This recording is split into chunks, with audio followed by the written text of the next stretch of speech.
جن کے ہاتھ مڑ گئے ہیں یا پاؤں ان کے مڑے ہوئے ہیں، کھانے پینے میں وہ کسی کے محتاج ہوتے ہیں، ہاتھوں کی پکڑ کمزور ہے، پاؤں کا چلنا، ٹانگیں کمزور ہیں، ایسے لوگوں کے لیے ایک بڑا ہی بہترین نسخہ۔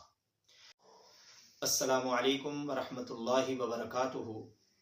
آپ دیکھ رہے ہیں حکیم ای کے یوٹیوب چینل، اور میں آپ کی خدمت میں حاضر ہوں حکیم محمد احسان الخالق خلیق۔ آج ہم ایک بڑی ہی اہم موضوع پر گفتگو کرنے لگے ہیں۔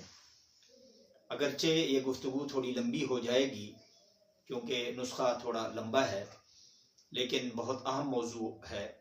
آپ نے دیکھا ہوگا کہ بعض لوگ نیم مینٹل ہوتے ہیں، نیم مینٹل یعنی مینٹلی طور پر وہ ایسی حرکات کرتے ہیں